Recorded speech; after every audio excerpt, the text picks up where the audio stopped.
Жарып қалады өре. Şey gün oyunda odadı da kuşkat. Gitti. Ya kamçıla. Gitme. Bana salın da. Hop malates. Aman desin.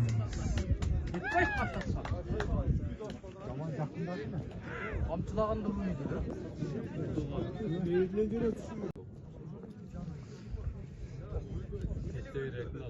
Uzaktan gelgen aktar. Yem gökleri salat gene tabii. Kamçıla hatta. Yet. Yok. Yettiler ha. Annemi karmayla koyuş gerek mi? Saldırmaya koyuş gerek. Karmaya koyuş gerek.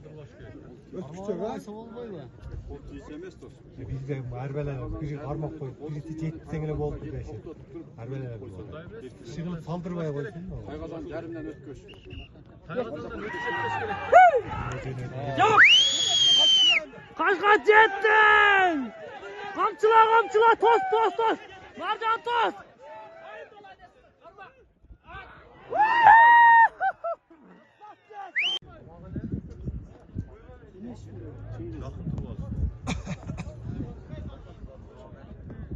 Bunlar buradan.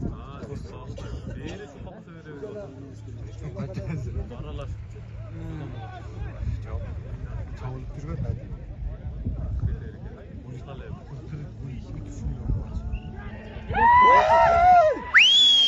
Kamçı.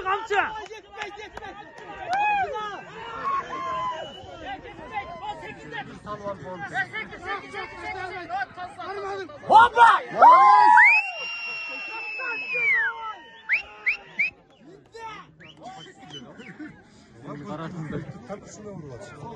Ya kudaş 2 olsun ne olur? Cengiz de. Arı mı? Hadi gol salsa dile oldu. Torta şeyin çapayı mı? Yok. İki at. Ada ilk öten tengden gol kaldı 3. atarlar. Kamçıla. Onu hazır verin. Oldu. Kamçıla torattı.